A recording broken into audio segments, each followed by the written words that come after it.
Highness, Excellencies, honorable guests of the Dubai AI and Web3 Festival. My name is Nader Albastaki, Managing Director at the Dubai Future District Fund. I'll be moderating this exciting discussion about tech bubble that's not about to pop. How VCs are investing in AI and Web3. Speaking of VCs, with me on stage are the people that more or less created the industry here in the region. And it's an absolute pleasure from my side and on behalf of the audience to introduce you. From the right, we have Fadi Ghandour, who's the Executive Chairman of Wamda Group, a platform that invests, nurtures, and builds entrepreneurship ecosystems across the Middle East and North Africa. Fadi was also the co-founder of Aramex, one of the leading global logistics companies based in Dubai.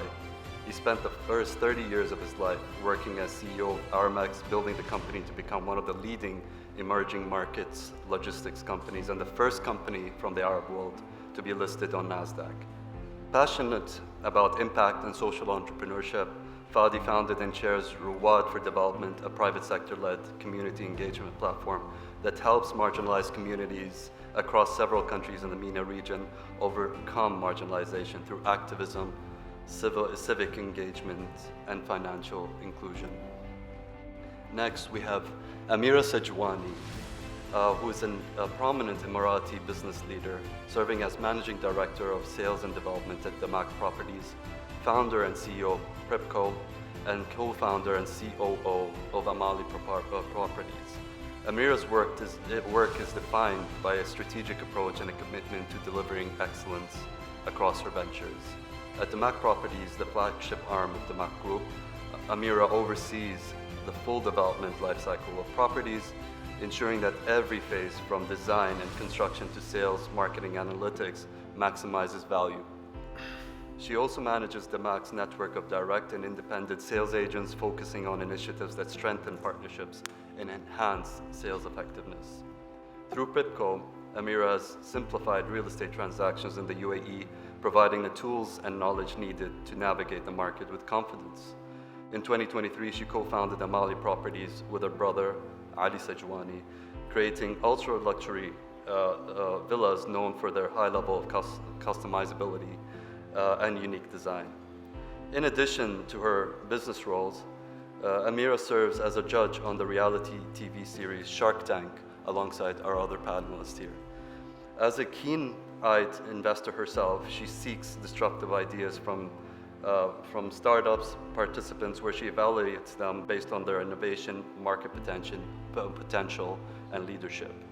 And last but not least, His Excellency Faisal Belhoul, entrepreneur and investor for over 25 years, the Vice Chairman of the Dubai Chambers, Chairman of JNF Holding, a family office, Vice Chairman and Senior Advisor of Speed Invest Growth Market FinTech Fund, Judge on Shark Tank alongside Amira. Previously, he was the founder and Executive Chairman of Ithmar Capital and Amanat Holding.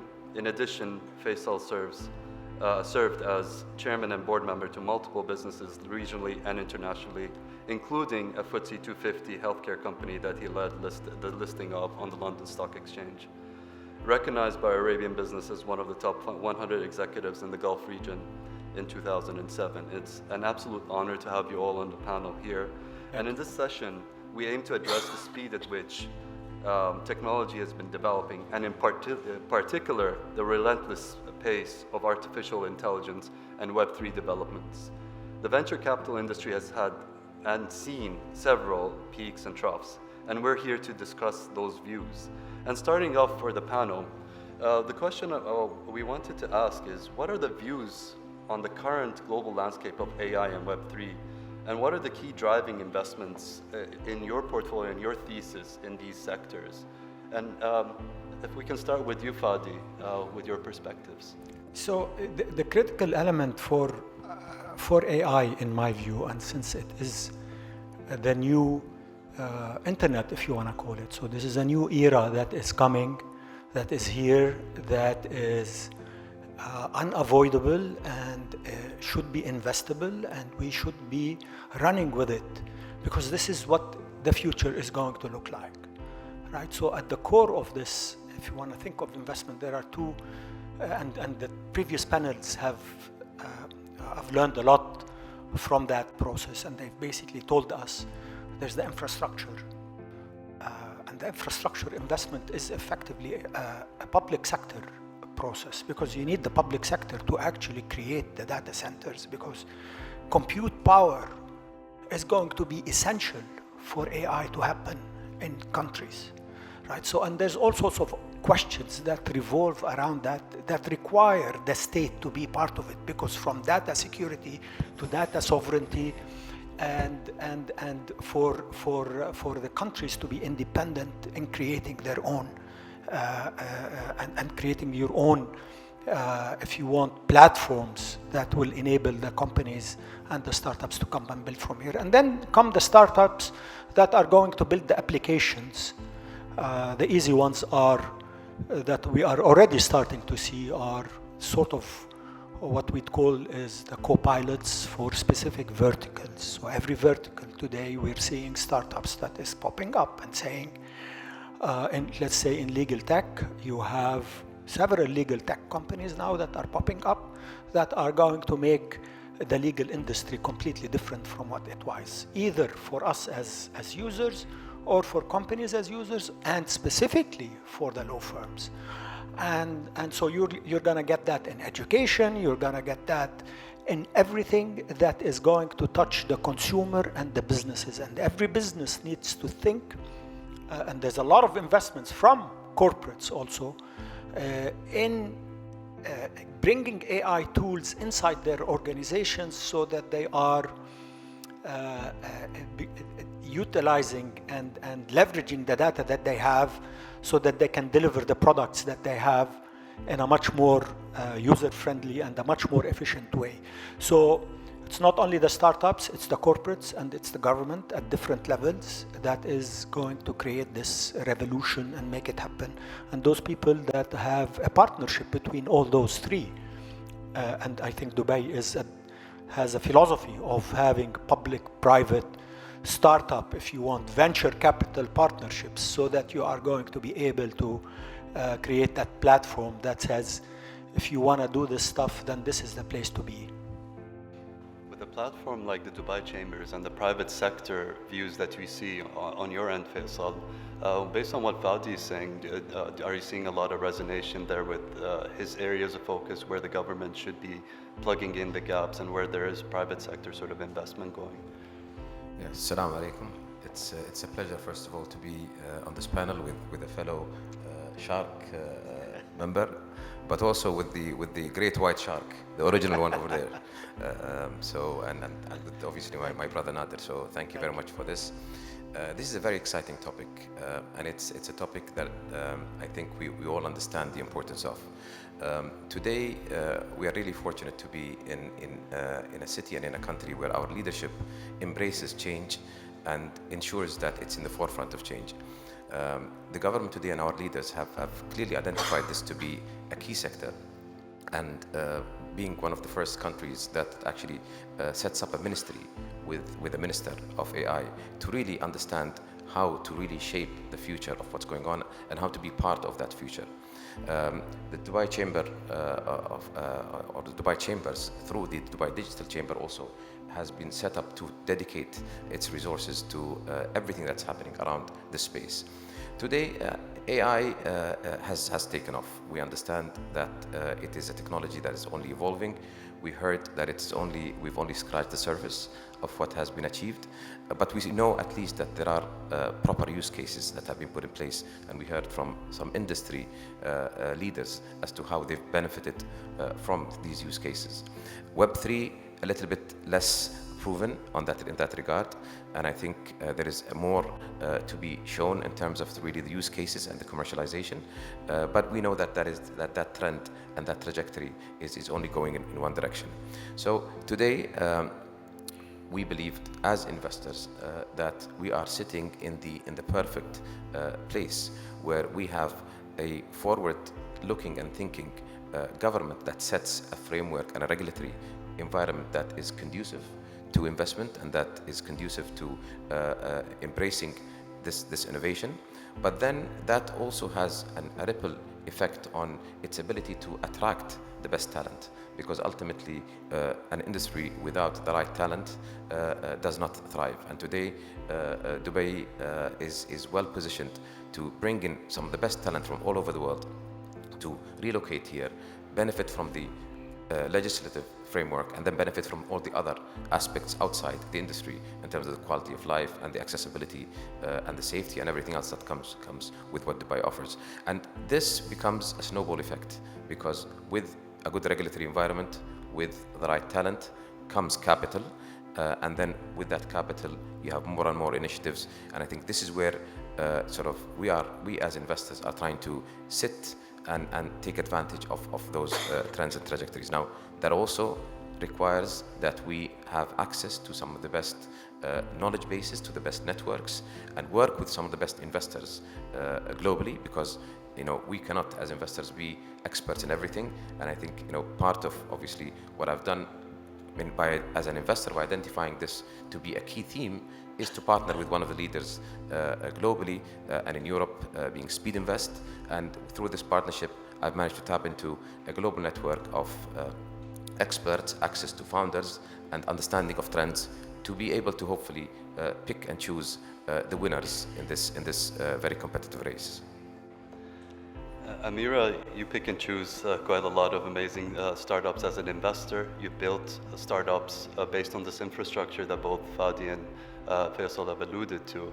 Curious about your thoughts about AI Web3 with all these three hats that you play in terms of being part of a bigger corporate setup, a builder yourself, and an investor. So I think, like Fadi said, today we're at the verge of a new internet. This is where mankind was in the late 90s and the early 2000s, and there's a lot of different applications that are coming up now. Is it a bubble? A lot of people ask. It is a bubble, but it's a bubble that's because the excitement is throughout in terms of building a lot, and the real deep tech and the tech applications that are real will start to show in the next 4 to 5 years. So in terms of investments, when you're making your bets, for us, for example, our strategy right now is to bet a lot on the large learning models, the core deep tech AI that actually is the platform and the foundation for a lot of the applications that are then built on top. And then in terms of how we look at it in terms of our own industry. If you're in an industry where you think AI will not disrupt you, then you're not thinking hard enough about the industry you're in, because AI is going to disrupt everybody across the board, whether it's through efficiencies, automations, data-driven. It's going to have an impact on every single industry. And today, I think there's a lot of low-hanging fruit, which are the big industries: finance, healthcare, education. I think those are the first industries that will be touched with AI. And so for us, from both a standpoint of where we believe AI is headed in the next short term, 2 to 5 years versus the 10 to 20 years, we're looking at where it can be applied, where there's a large enough industry that it has to affect that industry at a large scale. And then you look deeper into what are the applications being built, how will those be tuned up in the future, and will they be able to keep up with the actual movement of AI in that direction and the development of technology? Because today the biggest thing is keeping up with AI. I think AI has been around for a long time. It's been around for 10, 15 years. It's only now that it's become a trend because it's actually reached into the consumer market. Before ChatGPT, people were still using AI, but it was just the people who were at the back end of actually developing those large models and the companies who were able to have access to those large models. Today, that's become scalable because it's been open to the entire market. So I think it's very important to look at the industry that you're in and think of what are the low-hanging fruits. What can you do with the data that you already have and the automations and efficiencies that can come from there? But I think for us, especially for me, looking at it, I lead a corporate and I lead a startup, and I think the biggest hurdle with AI is adoption. When you're in a startup and you're starting into that mindset of adoption, it's much easier than when you're in a corporate and you have to convince people who are already convinced that you're using AI to get rid of them. I think that's the biggest issue. A lot of the workforce today is convinced that corporates are bringing in AI to increase efficiencies, to kill manpower, to make them redundant. So what we're focusing on is we have an entire department today that's pure KPI is to train the employees that we have on how to make their jobs more efficient and how to show them that they're achieving more through using AI rather than having AI as a tool to replace them. And I think that's the most important factor today is adoption. Adoption and education on AI and the actual ability to find a use case for it within your company, and then finding the ability to train your employees on the use case that you're proving is in benefit for everyone. So I think that's the most important factor today for corporates. And in terms of startups, again, the most important factor is to look at how are they building their application if they're not deep tech AI, and where will their application be in 10 years when the entire industry is already automated. And Amira touched up on fintech as a vertical of interest. I'm curious, with your hat around Speed Invest and the focus on fintech there, what are areas that you think AI and Web3 will disrupt in that space in particular? Yeah, absolutely. I think fintech is one of the industries that clearly have adopted AI quite early and recognized the impact AI could have. Other industries that have done the same have been spoken about today, including healthcare and education. But when it comes to fintech, there's a lot of opportunities there to really sort of enhance the way the industry sort of serves the customer. So there's a front-facing element to fintech, which is the customer interaction and customer service. And AI has been playing quite a critical role in enhancing that interaction, ensuring that the customer is getting the best out of the financial solutions that are there.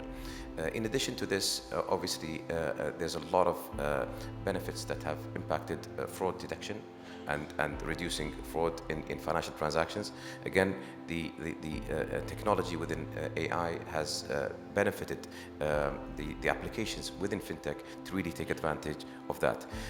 Now you're seeing more also reduced cost of conducting financial transactions, even when it comes to remittances and when it comes to various sort of interactions between financial tools.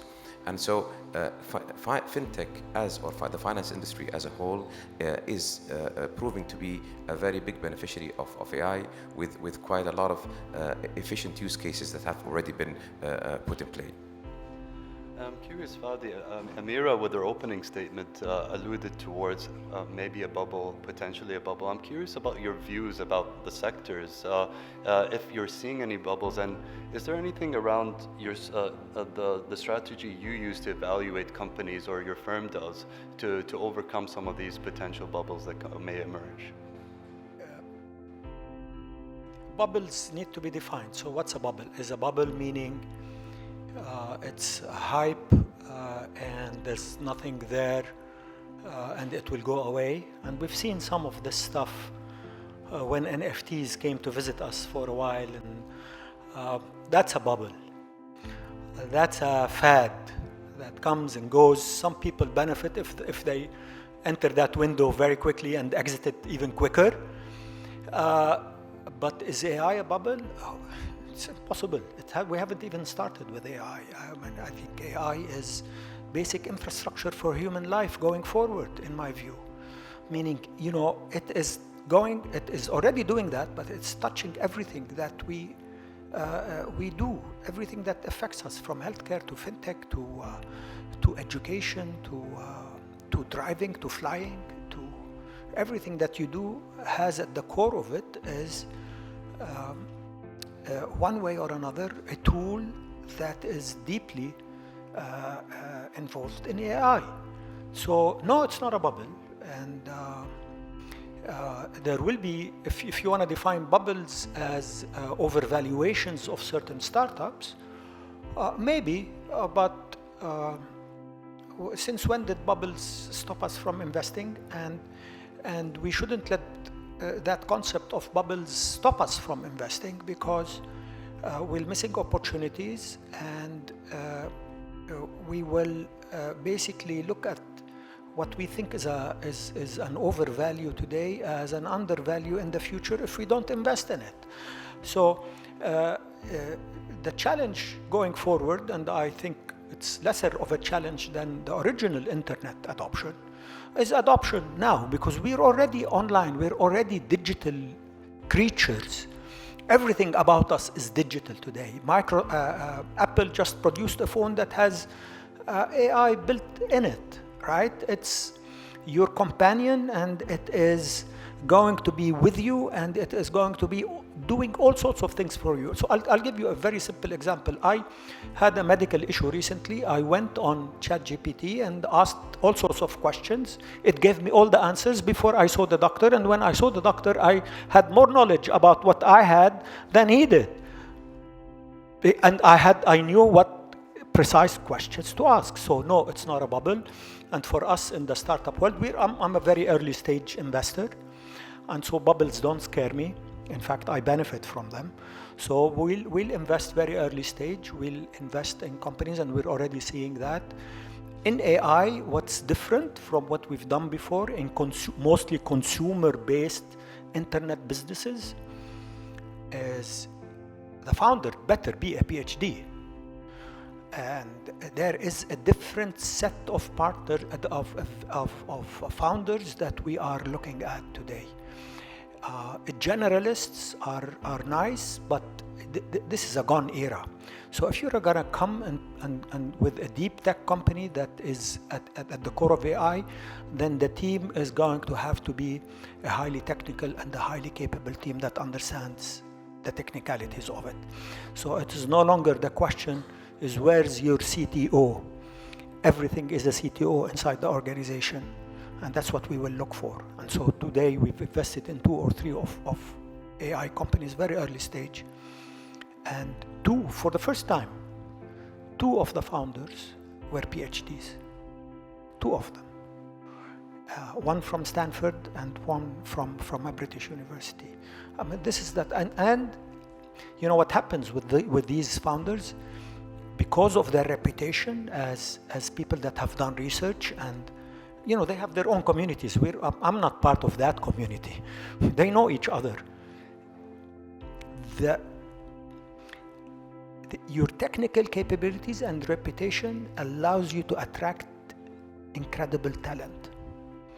Because talent that is at the very highest of levels is in high demand, as you know, and it will only go where it trusts that their team is going to be a team that is going to be deep enough like them to produce the startups and the businesses that they're doing.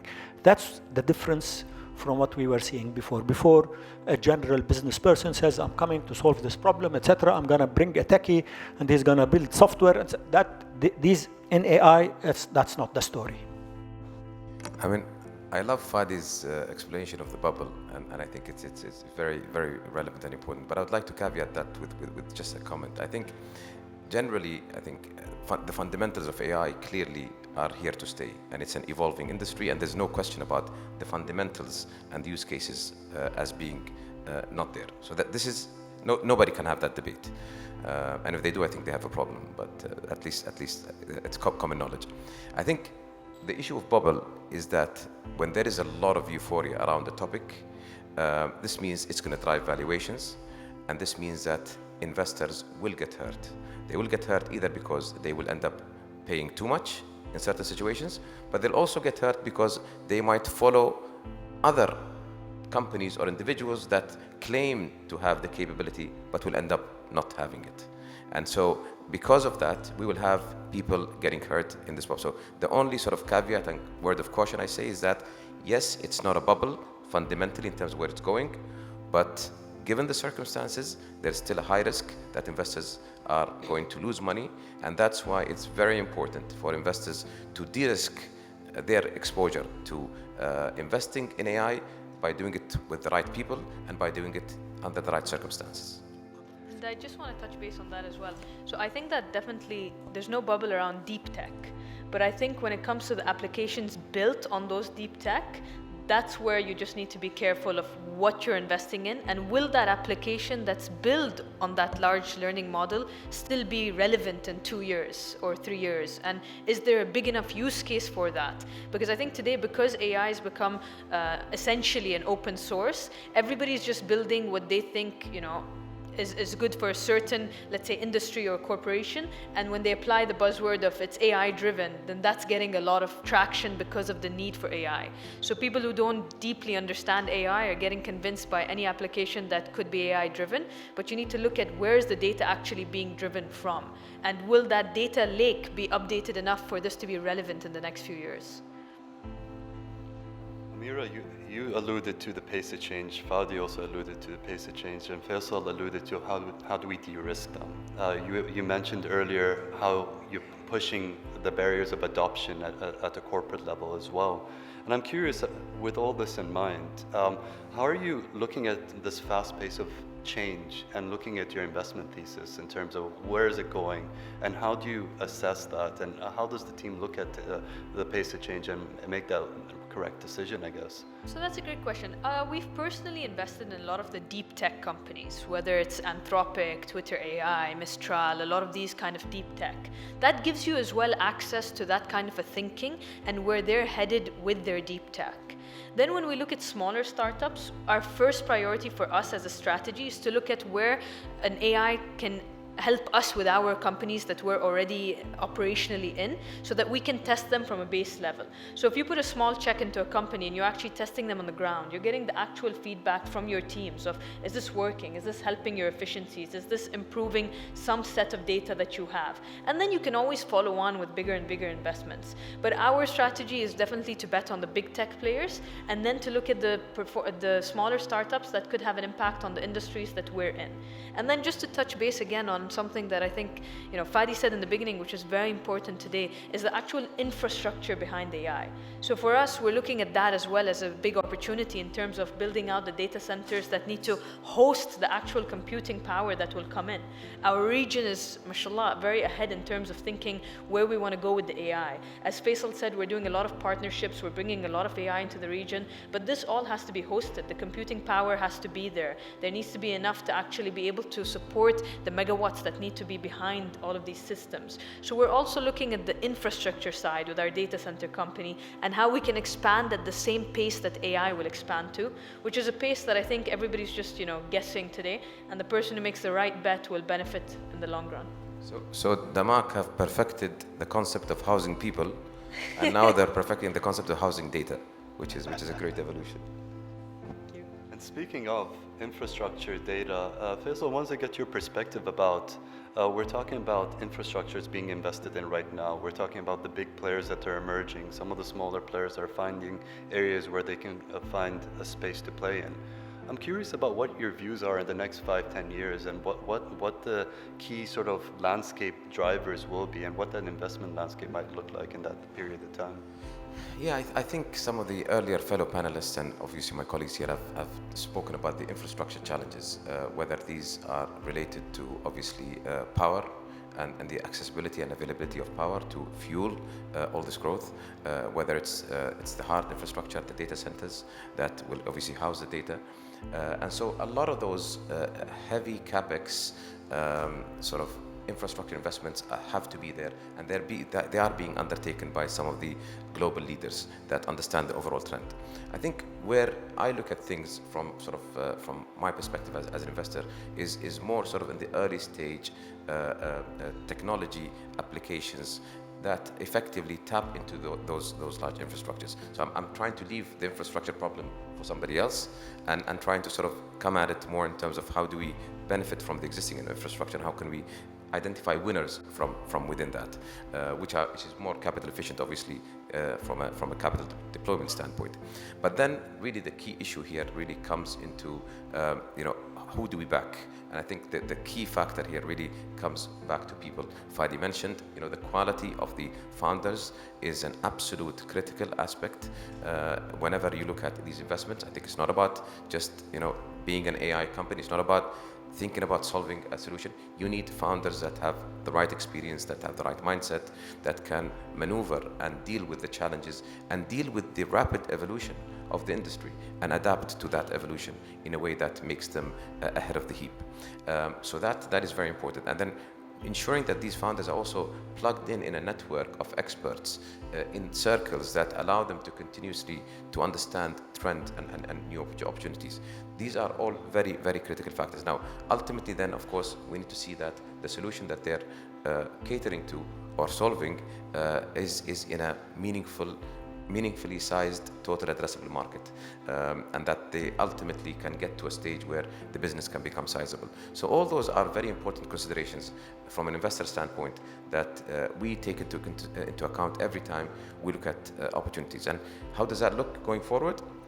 Obviously, it's very exciting. It's a very fast evolving and developing industry, and it just keeps us on our toes, because it's it's the speed of change and the evolution there is something that is really remarkable.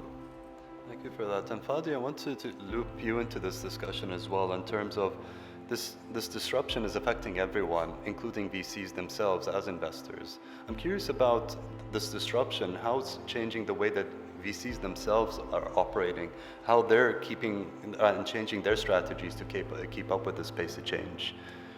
So, some of my friends in the VCs might not like what I'm saying now, but I think the age of the general partner who is a generalist are gone also. So, like me, I'm a generalist, so I can talk about myself also.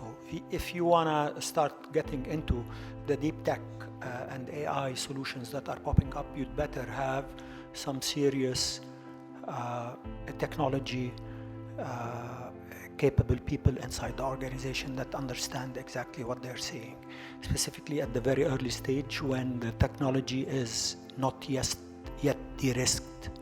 It's a critical time, because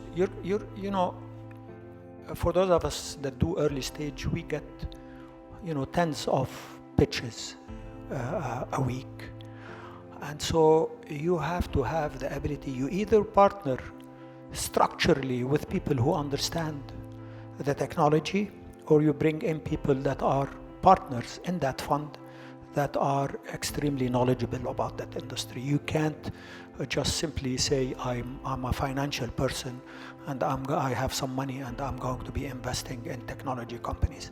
It's if you earn enough and spread a lot, then you might, there's hit and miss.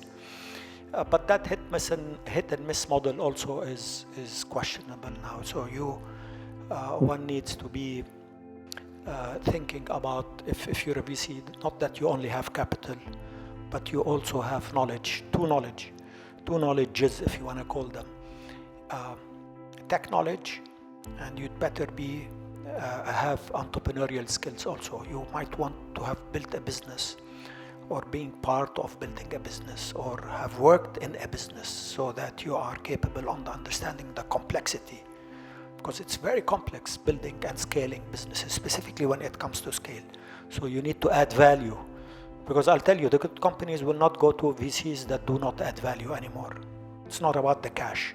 Money is available. It's the easiest part of the game. I'm curious, Fadi, if there's a third element. I mean, I'm amongst leaders and drivers of change on the panel here. And I'm curious about the third element, and this is a topic that always comes up when we talk about AI and Web3, is ethics. I'm curious about with the strategies that VCs need to implement going forward, and how much impact AI and the models can have. We heard in earlier panels around the potential risks around it. Curious about your thoughts around Go very quickly, because it's such an important subject, and I think my colleagues need to add to it. I am afraid of digital colonialism, right? Meaning, those that are setting the rules of AI many of them have social agendas. So we'd better be very careful in how we protect our culture, how we protect our own knowledge, how we protect and project our own stories. We tell our stories. We don't want others to be telling our stories. And ethical AI, there are neutral bodies. There's a UNESCO body that is called the UNESCO AI Ethics and Governance Body. It has 4 tracks. They are the neutral body that can talk about ethics. I don't want the people that created AI to be the policemen of AI. Curious about your thoughts. I completely agree with Fadi. I think the biggest issue or hurdle that we're going to face with the AI is going to be not only ethics, but even the ethics in terms of the data protection. So not just the ethics behind the rules, but the data protection. And just to touch very quickly, you know, the new Google phone, my husband has it, he was showing me the other day, he took a picture of me and he added some celebrity and it looked like a totally natural picture. And AI today is giving normal people, you could always do that with Photoshop, but it was a level of effort that was required if you're going to do that to, you know, it's become an everyday tool to be able to manipulate, to look at videos of Elon Musk saying things that he never said. So I think this is going to be a very dangerous era where you need to be extra careful of yourself, and especially if you have children, of protection of them and their data, and even photos, videos, voice, you know, clips, especially for minors that are under a certain age. I think people need to be very, very careful of what they produce and what they're putting into their own social media, and be protective of their own data. Ethics is a very important principle in every industry.